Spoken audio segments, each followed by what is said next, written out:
పురాతనమైన బంజారా భాష గురించి తెలుసుకుందాం. బంజారా తెగవారిని లంబాడి, లమాని, లంబాని, సుగాలి, గోర్మతి ఇంకా గోర్బోలి వంటి పేర్లతో కూడా పిలుస్తారు. బంజారా తెగవారు రాజస్థాన్ నుంచి వలస వచ్చినట్టు చారిత్రక ఆధారాలు ఉన్నాయి.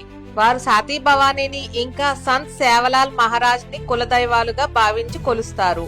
వారు శారీరకంగా భారీగా ఉండడం వల్ల బ్రిటిష్ వారు లాంగ్ బాడీస్ అని పేరు పెట్టారు.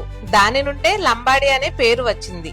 బంజారా భాష కొన్ని వందల సంవత్సరాల పురాతనమైనది. ఇంకా ఇండో ఆర్యన్ భాష కుటుంబానికి సంబంధించినది. ఇండో ఆర్యన్ భాష కుటుంబంలో ఉన్న రాజస్థానీ, గుజరాతీ ఇంకా మరాఠీ భాష ప్రభావం బంజారా భాష పైన ఉంటుంది. వారు ఒక చోటు నుండి ఇంకో చోటుకి ఎక్కువగా వలసలు వెళ్లడం వల్ల, ఇంకా అప్పట్లో చదువు మీద సరిగ్గా దృష్టి పెట్టకపోవడం వల్ల వాళ్ళకంటూ ఒక లిపి అంటే లిఖిత రూపమైన భాషను పూర్తిగా అభివృద్ధి చేసుకోవడం వారికి కష్టమైంది. కానీ ఇప్పుడు బంజారా సమాజం వారు బంజారా భాషను అభివృద్ధి చేయడానికి ప్రయత్నాలు చేస్తున్నారు. బంజారా తెగవారు తెలంగాణ, ఆంధ్రప్రదేశ్, కర్ణాటక, తమిళనాడు, రాజస్థాన్, మహారాష్ట్ర, గుజరాత్, మధ్యప్రదేశ్, ఒడిస్సా ఇంకా కొన్ని రాష్ట్రాల్లో కూడా ఉన్నారు. భారతదేశం మొత్తం బంజారా తెగవారు ఎంతమంది ఉన్నారనే విషయాన్ని ఖచ్చితంగా చెప్పడం చాలా కష్టం. కానీ వికీపీడియా ప్రకారం 15 కోట్ల మందికి పైగానే ఉన్నారు. కానీ ఆ సంఖ్య అంతకు రెండింతలు ఉండే అవకాశం కూడా ఉంది.